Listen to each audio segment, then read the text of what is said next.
Welcome to Unemployed and Afraid, a podcast that explores the glorious mess of building your own business with the people doing it.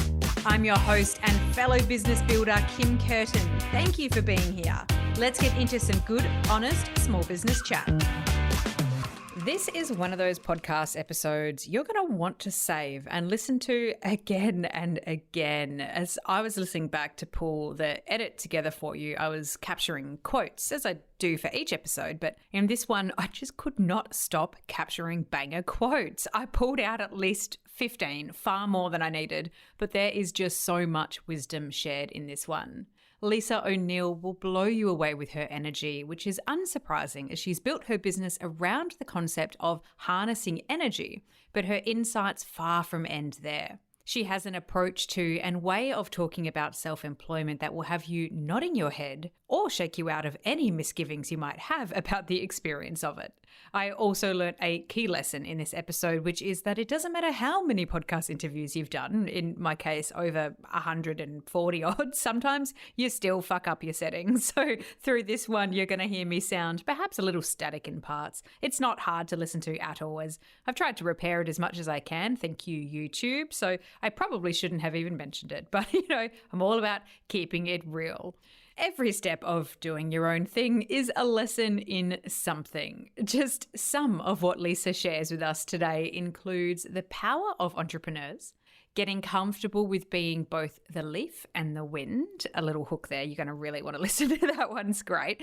An honest look at facing the financial strain of building a business, the role of your energy in absolutely everything you do, the fundamental difference between being employed and being self-employed, why money isn't the only currency we have to trade in, how to make your ideas real, the wisdom in letting go of worrying and what you can't control, and why you have to let people experience you. See what I mean? Absolute bumper episode. Let's get into it.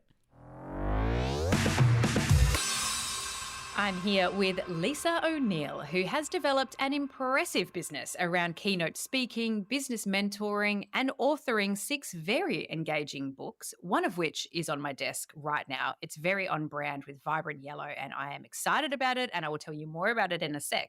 See, Lisa has built her business around the concept of inspiring energy and action on and off stage, changing the way people think and helping them be in charge of their energy and of themselves.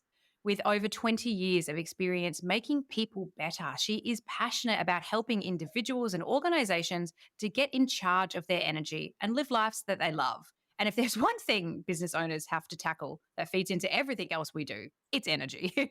And this is the title of her book, Energy. It'll make you laugh, learn, and reassess where your energy is best spent and how to generate more of it. She's a highly sought after speaker and MC across Australia and New Zealand, delivering powerful messages with humour. That alone is a business that so many of us want to achieve. Love that.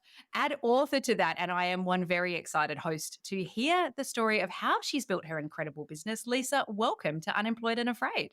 Thank you. Very nice to be here. We have had quite the enjoyable chat before we've hit record. Most of the time, I'll be honest, I'm admiring your bookshelf behind you, which is colorfully organized with the yellow shelf, the orange shelf, the red shelf. I mean, I just love this. It's funny, there's a method in my madness. Not only does it look good, which I do enjoy things looking good, but I cannot remember the authors or names of books, but I remember the color. So if you tell me a book, I instantly will get a color. So I find that if it's in color order, I'm more likely to find a book easier than I am by author or by name or title or alphabetical, or just the way my brain works.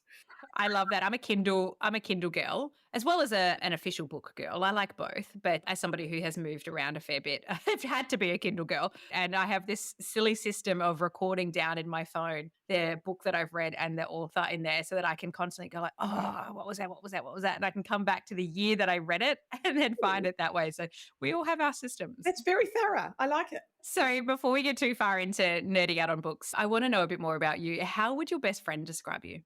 Oh, God. Impulsive, noisy, yeah, and a lot, probably. A lot. I've always been the too much girl, too loud, too noisy, too busy.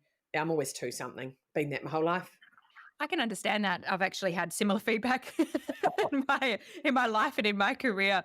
There's a really great podcast by Future Women called Too Much, and it's about reclaiming that title of too much. If you're too much of something, I really love that concept about who says too much. Hey, like it's just enough for me. I'm here for it. I'm really happy about being too much of everything, and I've completely made peace with it at 53, and I don't care. I have zero interest in other people's opinions now. Love it. So you have been on the self-employed train for quite a long time now, and that's not, an easy journey, as we know. It's just all we talk about here in this podcast. But I want to know what brought you to taking that leap in the first place, to backing yourself into business. Well, I was raised by a self-employed father, which I think definitely helped. My father was phenomenal, as in he just was constantly like, you can do anything. And I just used to watch him and go, I can do that. I can do that. And he was kind of the master of his own destiny in over and over and over in all different iterations of different businesses. So it was just kind of a no-brainer for me. I love being in charge. I'm fiercely independent and always wanted to be in charge. I'm also horrible at doing what I'm told. So I'm kind of unemployable, which is kind of a family trait. So my eldest son is 24 and is self-employed now because he's also, I think a lot of self-employed people are / unemployable, which is kind of what gets us there. We're a little bit like bolshy, tenacious, impatient, want to get stuff done. We can see the oak tree and the acorn and we want to make it happen, and we don't want to go through layers of process and boring and meetings. And that's what attracted me, and I still love it. I love the fact that I can literally change my destiny every hour if I wanted to. It's that really sharp turn ability, I think is extraordinary. Amazing. I love the way you describe that. I can relate to a lot of it. I found that's often been my frustration in big organizations, is just that ability to move Yeah. and to encourage, movement. I've been talking to a few people lately about the power in hiring entrepreneurs in your organization. And if you see a lot of people in market who are freelancers or, been doing their own thing for a while and they come to you looking for a job, they're the ones you want to hire because they're the people that make shit happen. 100%. But the tricky thing about that is, and I've employed quite a few entrepreneurs, you've got to let them have space and not treat them like a staff member, because that's the instant, it's like a wet blanket on a fire, do you know? And I think entrepreneurs and self-employed people are a breed. And I think we've been made wrong our whole lives. We haven't been who we should have been. And we've kind of zigged when others zagged. And then you wake up and so that's where this podcast and spending time with other people like you is just such gold. You know what I mean? You start to go, oh my God, I'm understood. There is a planet where other people exist like me. And I love that when I meet other self-employed people and they suddenly go, oh, I'm not the weirdo. I'm not alone. It's like, no, like this is, most of us, I think, are very neurodiverse. We've got all kinds of stories and it all comes together in this kind of hot mess of business, which I love.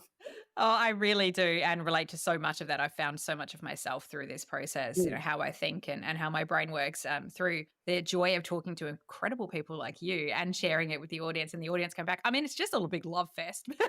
I want to come back to your business and how it looked in those early days, because as we know, often when we dip a toe in and we start exploring this self-employment, it looks one way and then it's got an entirely new dress on and then it's got a suit on 2 months later, and it's as you say, it's changing constantly. What did yours look like in the early days, and what has that taught you?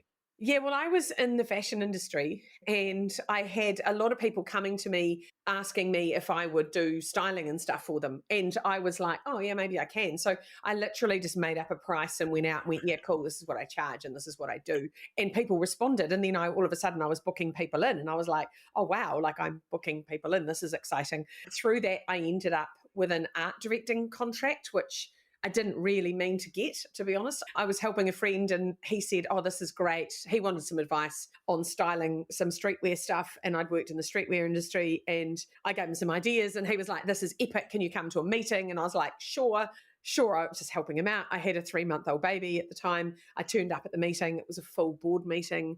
I had no idea what I was walking into. I've got a baby bag and a baby, and I'm like, sorry, what is going on? And then at the end of it, the chairman stood up and said, congratulations, Lisa, you've got the contract. And I'm like, what contract? I didn't even come in wanting a contract. I was, at the time, my goal was to be Mother of the Year. Didn't last that long. So it was just really random. And ended up as an art director creating catalogs and things and traveling constantly. So I did that, and I ended up doing that and styling and art directing catalogs, which I loved, absolutely loved it. Like I was flying all over the place. I was, hanging out with models in stunning locations. It was a pretty cool job. And I was self-employed. So I'd take whatever contracts I wanted. And while I had 3 children, 3 of my 4 children were born during that time. So I kind of traveled with a baby, and it was kind of cool. It was really cool. It was a bit out of the box, but it was great. Wow, that does sound like a lot of fun. I mean, I talk often about how you just never know the shit you're going to walk into, like whether it's opening up your emails and being like, well, I never thought I'd end up doing that, but okay, I'll take that opportunity on. It sounds like one of those. I think that's important in some ways. You've got to see what the world wants you to do as the energy of what do I want out of the world and what does the world want out of me. I think are both really interesting considerations. And when you look around, the world's giving you, or the universe, whatever is giving you constant pointers. Hey, look over here. Hey, look over here. There's something over here. And I think you've got to be open to that because you don't necessarily know everything. Because I think we get really bloody minded about, well, I'm this, and it's like, yeah, that's cool, but the universe is going, but what if you weren't? But what if you weren't? And then you're like, oh, turns out I'm over here. And my whole business has kind of been, sometimes I talk a lot about whether you're the leaf or the wind, and sometimes I'm the wind and I'm blowing the leaf and I'm totally in charge of where I'm going, and other times I am the leaf and I'm just going, where are you taking me, world? And I'm just happy to go where I go and lean into whatever's happening. Do you know what I mean? So that leaf or wind. And I check in with myself all the time about, do I need to be the wind today or can I be the leaf? And yeah, that's a thing, I think. And I don't think you don't want to be the leaf all the time because then you've got no agency, but you don't want to be the wind all the time because you run out of puff. At some point, you've got to lean back and just let something take you somewhere. Well, I think I'm going to be, after our discussion and chat here, I think I'm going to be drawing a little post-it with a picture of a leaf and some wind on there and adding it to my collection as a reminder, because I was out walking one day and I watched this leaf, this big oak leaf getting blown along, and I was like, that poor leaf, it's got no agency. It's not in charge of its life. And then I was like, hang on, it must be quite nice being the leaf because the leaf was just moving and it wasn't doing anything. And I was like, shit, am I the leaf or am I the wind? And then I thought about that for a whole hour walk. Like that's the way my brain works. And and now it's something I ask people when I'm mentoring them all the time. Are you the leaf or the wind? And they go, oh shit. And instantly they can understand that energy and where they're at. Yeah, that's really very interesting as a concept, because as entrepreneurs, that is often so at odds with the pressures of day-to-day life. We want to be out there exploring where our opportunities can take us. And, we want to also then be driving, being the wind and like pushing ourselves along. But there's that underlying tension, I think, that so many of us have, depending what stage of the journey they're at or, just the particular circumstances. When it comes to having that financial stability to be able to swing between leaf and wind and, all of the above, that's somewhere where I think a lot of us get stuck, because it's like, I want to be able to be leaf and or wind, but how do I set myself up financially to be able to explore some of these? How has that journey been for you, and how have you managed the internal feeling of that to be able to explore your ideas and your business opportunities? Oh, look, it's been a nightmare, to be honest. To be honest, it's a nightmare. I'm revoltingly optimistic and I have an incredible ability to make money. So because of that, I'm quite a risk taker. And so I just go, look, it's all good. It'll all be good. Something will happen. Something will happen.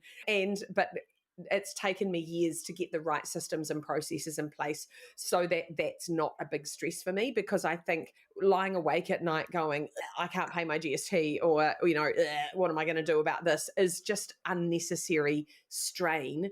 And it takes up perfectly good brain space that you could be creating a product or a service, and so it's really boring. I think the answer is just make sure you've got like 3 months of bills aside. And I remember being told that thing, oh, that's really boring. Actually, boring sometimes works. And I've been the income earner for my whole family for 20 years, and that's a lot. And it's like, we've had some horrible moments where but you always get through them. But I think if you're a stress cadet, even more so, you need that security. And also, I think in relationships, if one of you is a stress cadet and one of you's flying by the seat of your ass, then that can be a challenge too, because you've got different kind of financial personalities. I watched my parents, my father's just this crazy fly by the seat of his ass guy that was just out the gate.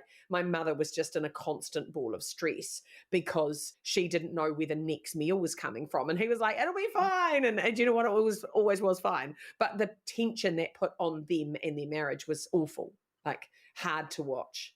So I think there's got to be a bit of sensibility in there, as in, especially once you're feeding other people. It's fine if you live on your own, flitting around as a single person. But once you start involving families and things, it's like you really need to be able to pay for the school uniform and do the boring stuff. And you can't rely on a gig for that. So it's like, can you be disciplined enough to put that money aside so that you've got that rainy day account and you know that the next 3 months' income's there? If the world, and COVID was the perfect example, right? $500,000 fell out of my calendar in 3 days. Like, it was insane. Running a live event-based business, everything's got cancelled. And it was like I had all this work sitting in my calendar and it was just like cancel. And I'm sitting there going, where am I getting this income from? And that was a pretty radical example, but you've got to be prepared for, can I live for the next 3 months? And then if you've got staff as well, that's another, my business manager, it's like, if I don't pay her family don't eat. So there's constant pressure there, I think. I just really value what you just referred to as like simple advice or boring advice. I really value that advice. And I think it's things that we just need to remind ourselves of. There are a few like real fundamentals, a few real foundational things that do need to be in place. And it's always so often projected bigger in our minds. Like, oh, I've got to have, 200,000 in the bank, a good idea, regular income coming before I can take a risk on myself and try something new. Or, there's a million examples I can make of those big stories that we tell ourselves about what we need. But it is just that very, very simple 3 months of, I think there's a podcast or a piece of content that I engage with that calls it an FU fund. And I just love that. I think it's very relevant to people who may be in a corporate environment and wanting to make a shift, or you maybe aren't in the business that they want to be in and want to make a bit of a shift. And it's just that 3 months of, it's okay if I have to either make a pivot by choice or I need to draw on this because my income has changed. It's not boring advice at all. I think it's actually one of the most valuable pieces of advice that we can keep reminding ourselves of. I just find it really boring that we have to do that boring stuff. Like, I'm like, we could be creating and doing, and it's like, oh, really? Like, this is I find it really boring. But I think if you don't have money, you don't have your health, and you don't have support, it's going to be impossible to be self-employed. And energy. So energy is obviously a biggie, but those 4 things, if you don't have those 4 things, and obviously our energy can come from our health or from our money. So if you're sitting there going, my energy is great because I've got 6 months cashed up in the bank, I can afford to be a little bit loose about this. But if you're in a desperate energy because you don't have the money, that's going to mess things up. So I think there's some fundamentals that you need, and people learn this the hard way, right?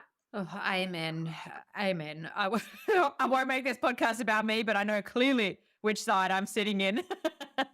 And amen. You've teed me up beautifully there to talk a little bit about the shift in your business into kind of this core concept of energy, and then all of the things that have come off of that. So the books, the speaking, the mentoring, the podcast, all of those things that you are doing now, and kind of this central idea of energy. What brought that to be your primary importance, and how have you built your business around this? Well, energy, I think, is my life theme, actually. When I look back, and I like to do this exercise with entrepreneurs of what is your life theme? And my life theme has been energy. So I was always a bouncy, full-on child. It was kicked out of class, told to shut up, like just too much energy. I just was too big for every space I was put in. Lisa, are we the same person? That was a constant theme.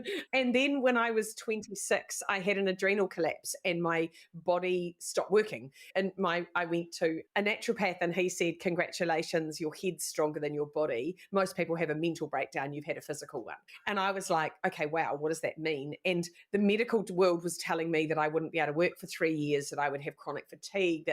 And I was like, oh my God, you just don't even know who I am. Like, that is not possible. I live to work. I love work. And I want to have a really big life. So I was like, right, I need to get under the hood of this and work out what's going on.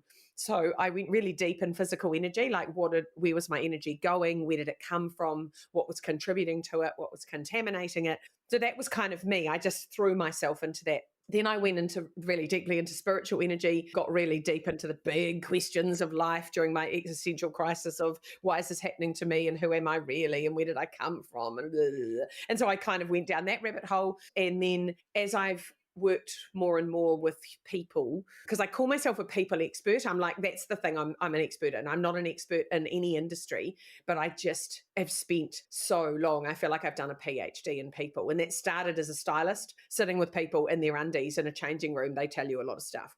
So I've always been just a real keen observer of people. And as I've learned more and more about people, I've realized emotional and mental energy are our biggest challenges. So the resentment, the obligation, the responsibility of being an adult is actually what's weighing our energy down. And I just get so frustrated when I go into organizations or I'm speaking at conferences and I'm like, energy is all that matters. Like, are you joking? If you have no energy, it doesn't matter if you've got pots of money in the bank. It doesn't matter if you've got a huge business because you can't get out of bed. And I think we've all got, 99 problems, but when your health goes or your energy's flat, you've got one problem. And that is, I can't move. And when I was kind of trapped in my body, at the risk of sounding dramatic. I was lying in bed. My head was fine, but I couldn't move. And my body was like, no, I'm not moving. I am done. And I was like, oh, come on, body. And my body was like, nope, I'm not going to be convinced today. So I had to rebuild her and really understand her. And I treated her like a hotel rather than a home for a very long time. I was traveling all over the world. I was having a great time. I was working my ass off. I was living on coffee. I was just living the dream. But my body just went, no, this isn't going to work. And I'm so grateful that happened before I had children, where I really needed my body because I had 4 babies in kind of 6 years. So I needed my body to be at its best to deliver what I wanted to physically deliver, like make some humans. And to this day, I still need my body. And I think we don't honor ourselves. And if we all looked after our energy, everything else, people go on about money and time. And I'm like, if you got no energy, money and time don't matter. So I think it's everything. So that's my energy spiel. There are 2 truths about us business owners that both me and our incredible show partner Card Dog Gift know to be true. The first one is that we are some of the most generous humans on the planet. Maybe that's because we regularly have to push ourselves into uncomfortable spaces, learn to problem solve like crazy, and through all of that we realise how impactful the generosity of others is. Whether that's people who've supported us directly through free advice and guidance, or indirectly by sharing their story and learnings on this pod. The second thing I know is we're also often stretched on time and headspace. So whether you struggle to find the perfect gift for your friends and family, have a last minute special occasion that you're not feeling ready for, or want to say thank you to your clients, team members or support team and still make it personal, Card.gift have got you, and here is how. You can get physical or digital gift cards for retailers like Adore Beauty, Apple, Netflix, Uber and more, like 150 plus more. They have beautiful designs on the cards and support local artists by featuring their designs. Love that. You can get a Visa, MasterCard or EFTPOS gift card, which honestly just provides endless good feels for those you give it to. I personally love being able to get exactly what I want, or just get myself some silly little treats like an overpriced smoothie and say a silent thank you to the human who gifted it to me. And you can even get hyper personal with them, with a custom photo, a heartfelt message, or even a video message. And lastly, Card.gift are the loveliest of teams. From their co-founder Nick to their marketing team of Lexi and Tash down in Melbourne, they're hardworking and care about what they do, and I value their support of this show so much as it helps me to keep supporting you to thrive. So next time you're being generous, type Card.gift into Google and thank me later. I think that's an incredible energy spill. I have so many questions about that, some of which I will refrain for the listener's sake until after our call, because as someone who struggles with low cortisol levels at funny times of the day, I can understand, this feeling of not actually being able to achieve what you want to achieve, like feeling it all mentally, feeling it all in your mind, feeling it all in your heart, that stomach energy where you're like, I want to do this, but then just like a brick wall. It's like running into a physical brick wall and being like, but I can't. I'm just going to sit down and watch like shitty reality television. And how frustrating that must have been as an experience for you. How incredible though to be able to channel that sense of personal rebuild and that learning that you would have had to go on in terms of looking at yourself from all of those layers. What an amazing experience to go on. But then you're crafting that into a gift for other people, essentially, through the talks that you give, through the books that you write, through everything else. I do imagine that that must be quite a project, quite something to sit down at and go blank sheet of paper, without singing the Hills theme song. That always comes into my head whenever I think about that. But, you've got that blank piece of paper in front of you and you're looking to build something that's going to essentially become your business. What was that experience like for you to make it something real? Well, it just kind of happened, to be honest. Like I just found every time I opened my mouth, energy stuff was coming out. And when I was working with people would say, oh, we need, and I've been called a human barocca at an event, and companies come to me and go, can you just open our conference? And we don't actually care what you do, just be you. And because I've worked with them a long time, and I'm a bit different to a lot of speakers in that I have a lot of topics I talk about, and I've got quite a lot of business experience. So I do topics on experience design, and I do the importance of service and leadership. And so lots of different topics. So I do sort of go back into organizations year after year with a different sort of topic each time. But what I realized was they were buying my energy. So they want me. They were just like, the amount of people that say to me, just come and just do you. They just go, we just want you. So they were just literally buying my energy, and they were going, we want more energy. We want our people to feel energized. They need a kick in the bum. They need some straight talking messages delivered kind of in a light way. Can you come? And I'm like, sure. And then I was like, hang on, if I could unpack this energy. And people would constantly say to me, how come you have so much energy? Where do you get all your energy from? I want to have your energy. And I'm like, okay, but are you prepared to be 100% focused on your energy? Because my energy is a decision every minute of every day. Like what I drink, what I wear, who I hang out with, who I talk to, what I read, everything's an energy decision. And when you're aware of that, it changes the things you decide to do. Do you know what I mean? Like little things, like I eat for the next 3 hours because I think of what does my body need for the next 3 hours. Now, if I'm lying on the couch watching reality TV, I can eat potato chips because my body doesn't need any energy, right? It's just lying down. But if I'm presenting on a stage, I need to have chicken and broccoli because I need protein to get me through physically being on stage for 90 minutes and giving me the energy to keep that level of consistent energy. So that's just one example of like a food decision. We all know what lifts our energy and what drops our energy from the colors we wear, the food we eat, the people you hang out with, the places you go. If you're a beach person and you go to the beach and you go, oh, my life is better now because I've been at the beach. And people say that to me. They go, when I go to the beach, my life is perfect. I love the beach. When I'm at the beach, I have no problems. I go, cool. How often do you go to the beach? And they go, oh, once a month. I'm like, you're an idiot. Like move to the beach, like go to the beach every day. Like if that is a source of energy for you, why are you not chasing it? And it's because we're not taught to give ourselves the things we want. I wrote a book called Everything You Want, and everything you want is your birthright. And we want things for a reason. And when you get what you want, you can then get what you need and you know who you are. But we don't give ourselves permission to have what we want, which I think's huge. What an incredible reframe, just in thinking about how we treat our bodies and where we live and what we do with our time. So often that falls to the wayside. So often it's just what's habitual, what's normal, what's next for me. Yeah, we do what we're expected of us instead of what we really desire. And we're not taught. When I wrote Everything You Want, people were like, what is this about? And I'm like, my nickname as a child was Princess I Want Her because I've always been very wanty. I have a cushion someone bought me that says I'm not needy, but I'm very wanty. And I've always been wanty. And I think we all want things and we make ourselves wrong for wanting them.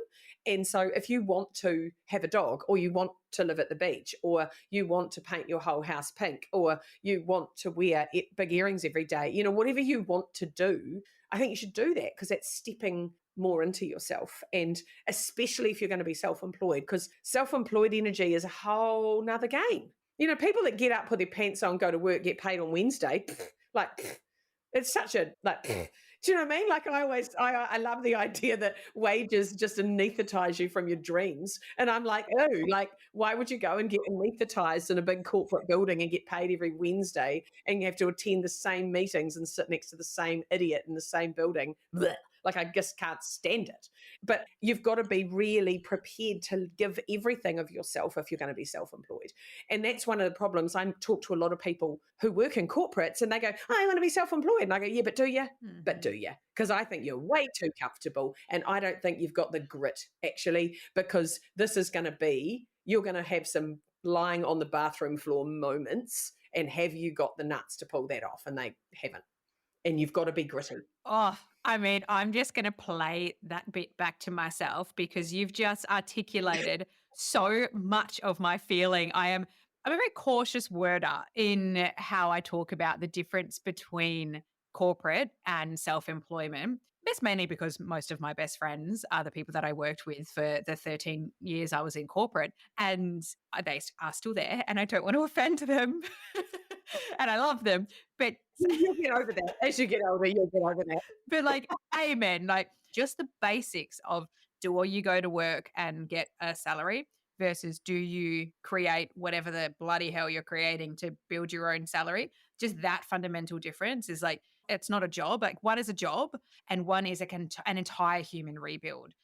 Punch yourself in the face every day with some kind of horrific learning that you didn't realize was a problem for yourself, or a past trauma that you had to deal with in order to get to the outcome of making the money, or whatever it is. It's like, so much more has to be dealt with. Being self-employed is the fastest way to develop yourself, because you will learn shit about yourself you don't like. You will have to overcome, you'll have to do shit you don't want to do. Like, it pushes you into all of your walls. And that's the thing that I think people don't realize. And then the big problem is we make it look easy. So people go, hey, I want to do that. And I'm like, do you though? Do you? Because I don't think you do. Like, and are you really up for it? And I've had to have that conversation with a lot of people and just said, mate, this is not for you. This is not for you. Go get a job. And, because I've had people say, like when I've been working with them and I'm helping them write a book or something, and they're like, oh yeah, but I don't want to work after 5. And I'm like, okay, wow. Like, where's that come from? That's an old corporate mindset that I should be allowed to finish work at 5. And I'm like, that's not how the world works. You need to change your mindset, because, if I'm self-employed, I go to the beach from 2 in the afternoon till 4 in the afternoon with my dog, and then I can work from midnight till 2 a.m. because that's what my body clock wants to do, and because I'm in charge of that. I'm not on a corporate clock. And reprogramming your brain to work with your algorithms instead of what you should do, so that you can finish at 5 o'clock and have a drink with your friends because that's what they do, is such a weird mindset.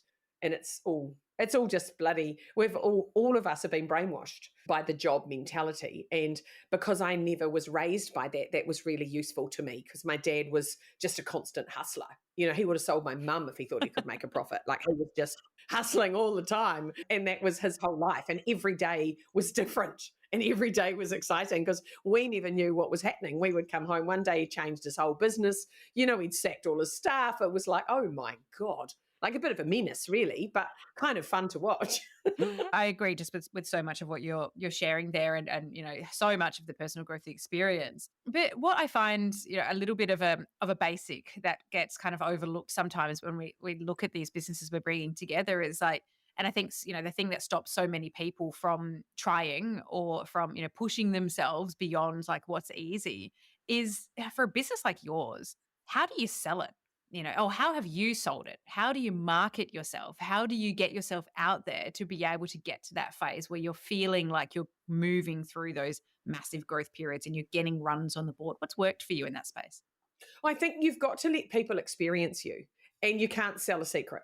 So, you've got to get out there and you've got to be in front of people. So whether that's, in the old days, we used to call it networking, walk around a room with a business card. That was tragic. But, you've got to let people experience you. You have to turn up and be seen, and you've got to be constantly looking for opportunities, and everything's an opportunity. Sitting next to someone on a plane's an opportunity. Meeting someone in a coffee shop queue is an opportunity. You've got to be constantly out there, and you've got to be on all the time, because you are your own brand. And every time someone comes into contact with you, if you're in a shitty mood in the supermarket, that's your brand.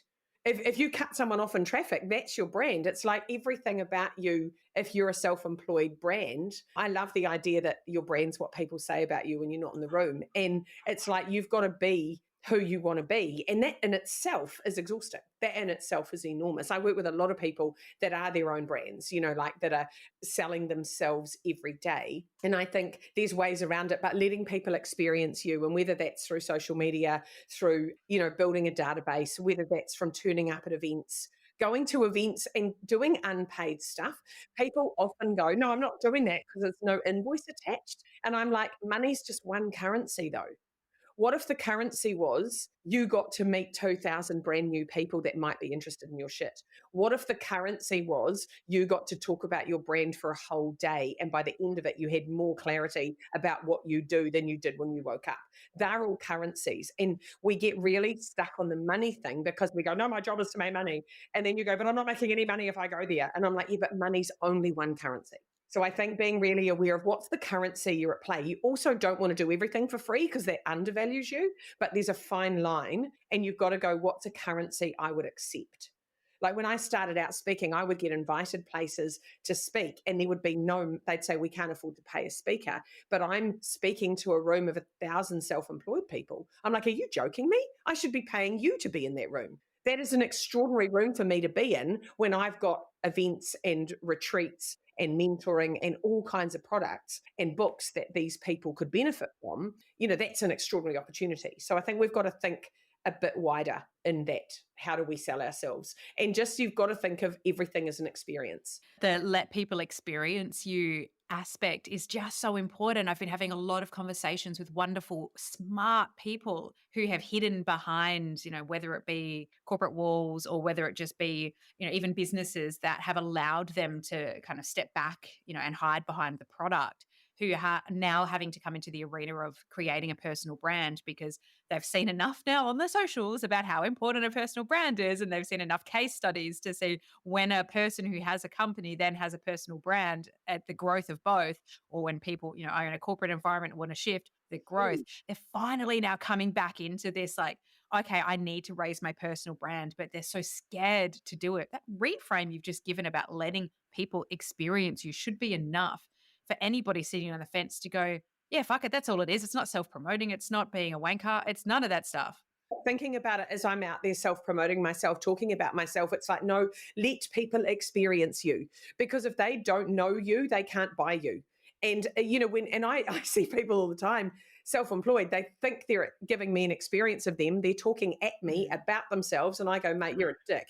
And now I've had a terrible experience of you. So that's fantastic. Good luck. I'm never, ever referring you or I'm going to laugh about you because you're an idiot and you didn't read the room at all. You just talk, and people think that's selling. And I'm like, that's not selling. That is being a bombastic idiot and just ramming your shit at someone who doesn't want it. And just please read the room. Do you know what I mean? And I think all of us have to put our energy into creating, selling, and doing. And there's a lot of self-employed people put hours into creating. They go, oh, I spent 5 weeks on my website, haven't left the house. I'm like, you're an idiot, right? Because that's 5 weeks with no income. 5 weeks on that creating the thing that no one really cares about is really boring. And selling yourself as your job. And other people go, I just need someone else to sell me. And I'm like, no one else can sell you because you're you.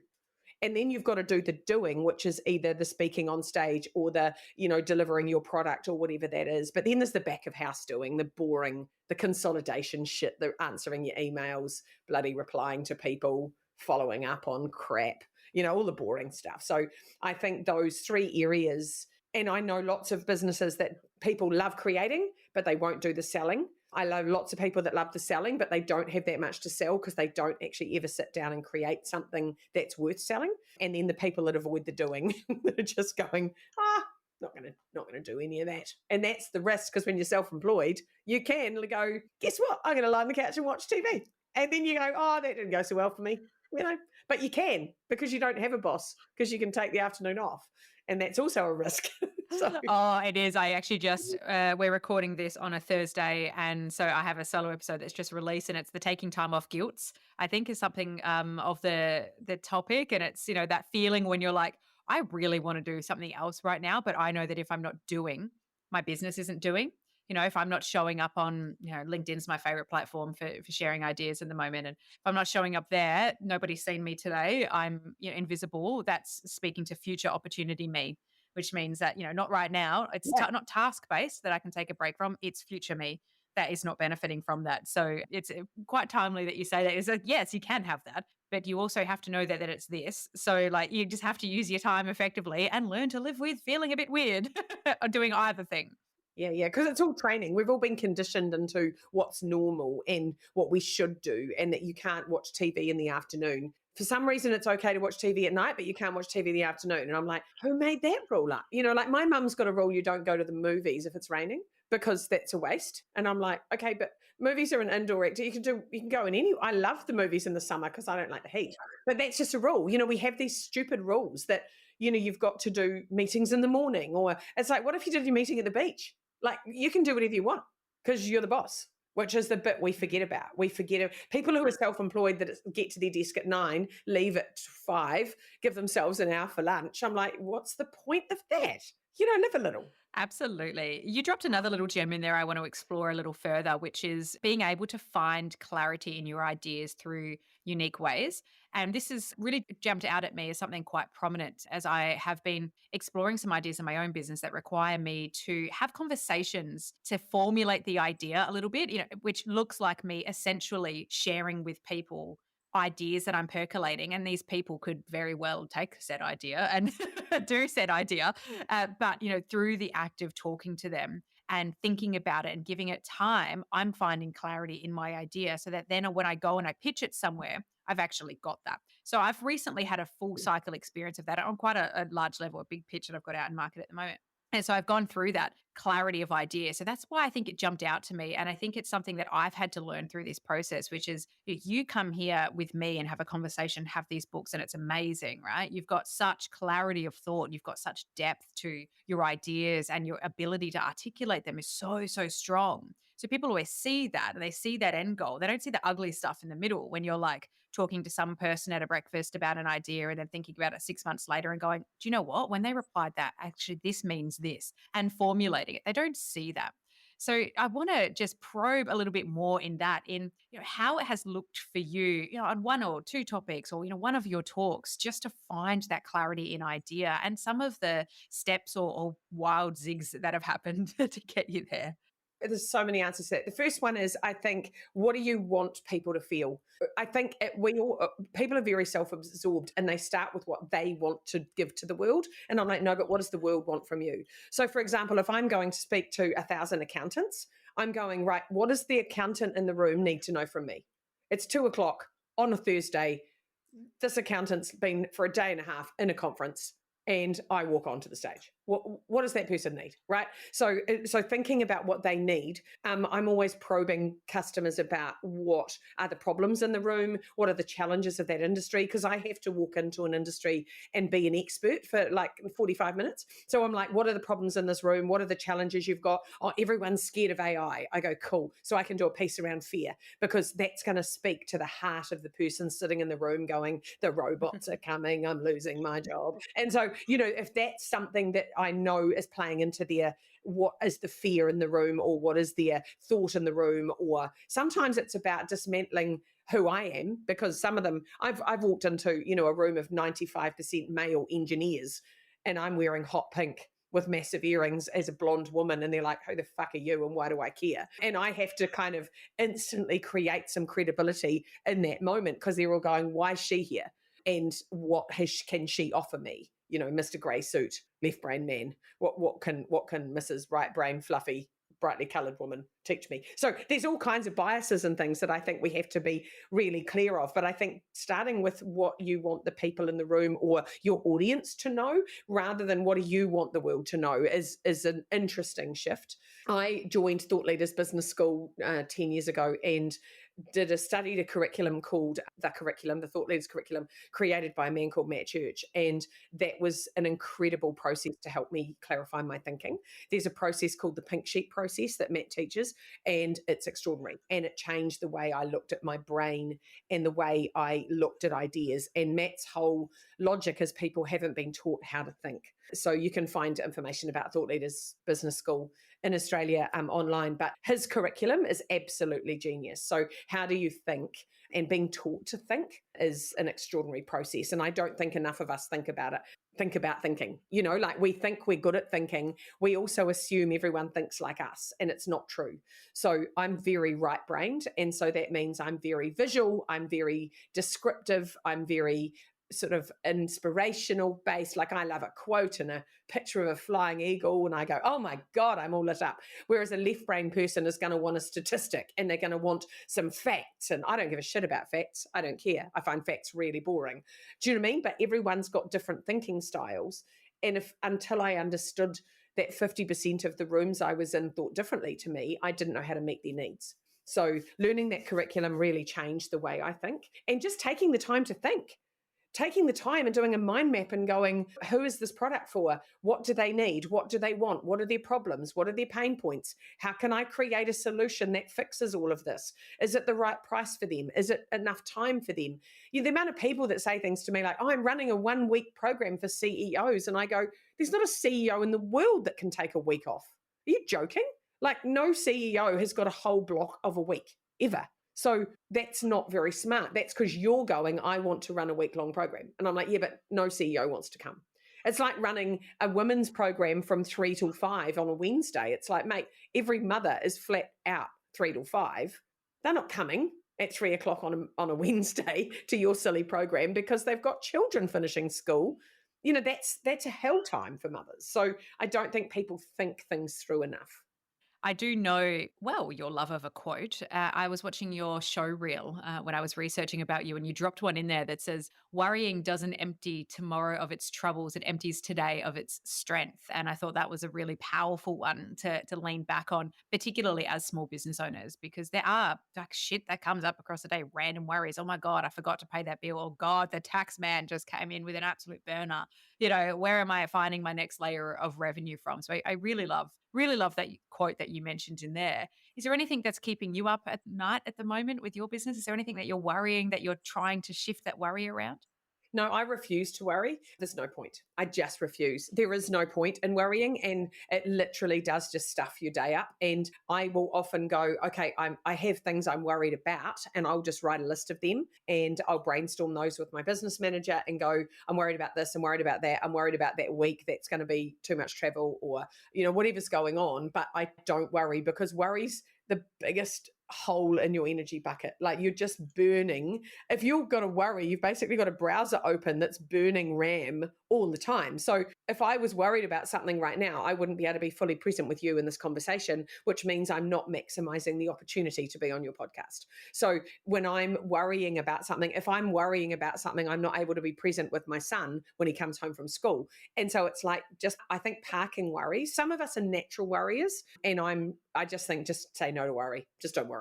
It doesn't help. Worrying doesn't help. Like do everything you can. So if you go, oh, I've got a GST bill that's due in 2 weeks and I don't know what to do about that, said every self-employed person ever, you go, right, where can I get that money from? Is there anywhere I can get the money from? No, I've got no reserves. Okay, great. Is there a possibility of a payment plan? Maybe. Where can I look that up? What can I find? Take some steps towards what's a possibility. Can I talk to my accountant and go, the way things are tracking at the moment, I can't pay that. What are the options? Get ahead of stuff. And then you don't have to worry because you've got information. But what we do is we stick our heads up our bums and go, oh, I'm just not going to think about it. And then on the day it's due, you absolutely panic. And then you've got no runway to do anything about it. So I think action's the answer over worry. What's an action you can take that might remove or chip away at some of this worry? I'm very sort of fatalistic in that there's no point in worrying about something I can't control. I can't control it. I can take action around it, but I can't control it. And the only things I put my energy into are things I can control, which is mostly me. Because you can't control the market. You can't control your clients. You can do the loveliest proposal in the entire world, but if your client doesn't have any budget or isn't interested in working that month, there's nothing that can happen. It doesn't matter how good you are. There's so many other things. And we go, oh, if I'm good enough, I'll get the gig. And I'm like, no, it's not about you being good enough. It's about, do they have any budget that month? Do they have any space in their calendar that month? What are they looking for that month? What are their goals this month? All those things have got to align for you to get the gig, right? And so it's so much out of our control. And you've got to just keep casting your hook all the time because you don't know when you're going to get a fish. We have so many hooks in the water at any given time. Like if I think about the amount of random things I have thrown out there that could go nowhere, that or also could come in or lean into something, like I'm just like, wow, okay. There's a lot of hooks. There's a lot of potential fish in there. So yeah, absolutely on board with that.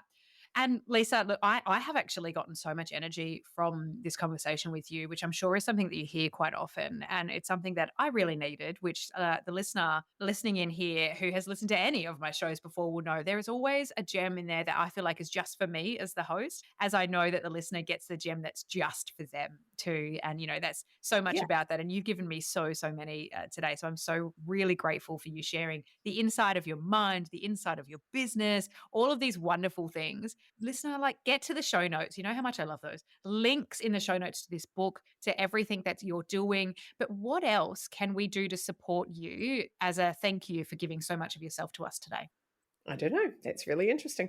Well, yeah, I don't know. I mean, anyone who's interested in more of me, I write a lot. I do a lot of blogs. I've got an energy club which I've created because people were saying I get your blog in my inbox every week and I love it, and it's the only one I ever read, and I really look forward to it. And then they're like, but I want more. I want more of you. And then my podcast is a Monday and a Friday. And I had a woman come up to me in Sydney Airport, and she just marched straight up to me and said, I got a problem with your podcast. And I was like, oh God, okay, what's the problem? And she said, it's not on a Wednesday. I need something in between. And I started laughing, and I was like, that's hilarious. So the Energy Club has been born out of those conversations, and it's a text message every single day to energize you, because I think a lot of people don't get nice text messages. So 7 days a week, you get a text message. You also get an energy newsletter every week full of lots of ideas and products and things that I use physically to help me with my energy. And then there's a special podcast, which is all of my energy people. So my naturopath, my osteopath, my auric healer, my therapist, my spiritual person, all my favorite people who contribute to my energy, doing interviews with them, as well as meditations and poetry. So that's a subscription model of $25 a month for the Energy Club that people might like to join if they're looking for an energy boost. It's cheaper than a coffee a week. And also cheaper than the myriad of subscriptions that we probably have to streaming services. Stuff needs to be accessible. And I think life's tough out there, and it doesn't need to be expensive. It just needs to be accessible. And yeah, so that's kind of my model. I like it. Amazing. Well, I am going to add to the links in the show notes to make sure that everything's there. Listener, you always know where to go to find how to learn more about our incredible guests on this show. And Lisa is somebody you should get right around. It has been such a pleasure to talk to you today, Lisa. Thank you for joining me. Thank you for having me. It's been gorgeous. I could talk to you all day. I think we actually could. Thank you for listening to Unemployed and Afraid, the podcast for small business builders with your host, me, Kim Curtin. If you love it, you can say thanks with a star rating and a review. And of course, join the community on Instagram, TikTok, Facebook, and LinkedIn. Find us at Unemployed and Afraid wherever you're hanging out, and I'll see you there.